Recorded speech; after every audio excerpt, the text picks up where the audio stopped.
Avant de répondre à la question de savoir si regarder le corps d'une femme est un péché, nous devons bien comprendre l'importance du corps humain. Notre corps est un élément clé de notre identité. Dieu forma le premier homme à partir de la poussière et lui insuffla la vie. Dieu forma la première femme à partir du côté de l'homme. Genèse 1-2. Depuis lors, les humains ont été formés dans le ventre de leur mère. Psaume 139. Nous ne sommes ni de simples corps, ni de simples âmes. Comme certains l'ont dit, nous sommes des âmes incarnées.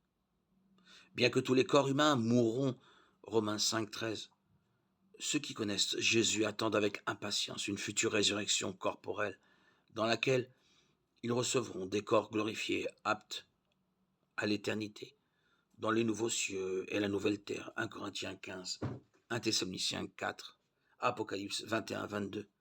Il n'y a peut-être pas de démonstration plus claire de la valeur que Dieu accorde au corps humain que l'incarnation de Jésus-Christ, Dieu le Fils, qui a pris la forme humaine, a vécu une vie pleinement humaine, y compris en passant par la gestation, et qui est mort sur la croix pour nos péchés et est revenu à la vie corporellement. Notre corps physique est certainement important à Corinthiens 6, 14, 15. Et donc, la façon dont nous traitons notre propre corps et celui des autres est également importante. La question donc de savoir si regarder le corps d'une femme est un péché se pose en partie parce que nous vivons dans une culture hyper sexualisée, qui a tendance à traiter les corps humains comme des objets sexuels. Le cœur humain est enclin au péché. La convoitise n'est certainement pas un problème nouveau. Job 31:1, 2 Samuel 11, Matthieu 5, 27, 30. Est-il donc possible de considérer le corps d'une personne comme autre chose qu'un objet sexuel? Oui. Est-il mal de considérer le corps d'une personne, homme ou femme, comme un simple objet sexuel? Oui. Pour être clair, il n'y a rien d'intrinsèquement pécheur dans le corps de la femme ou dans le corps de l'homme. Le corps humain est une partie bonne et belle de la création de Dieu. Mais il est péché de contempler le corps d'une femme ou d'un homme tout en fantasmant sur le sexe. Tout d'abord, le corps d'une femme fait partie de ce qu'elle est. Le corps d'un homme fait partie de ce qu'il est. Détacher le corps d'une personne de cette personne d'une manière qui considère le corps comme un simple moyen pour parvenir à une fin revient à déshumaniser la personne.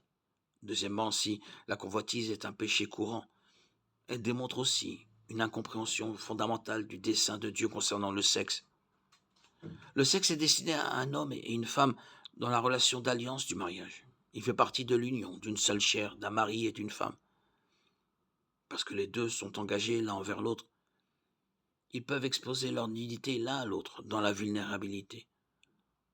Ce faisant, leur union devient encore plus profonde. Genèse 2, 14, 25. Matthieu 19, 3, 9.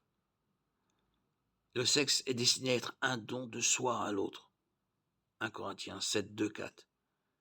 Considérer le corps d'autrui comme un objet destiné à se satisfaire soi-même non seulement déshumanise l'autre, mais dévalorise également la conception même du sexe.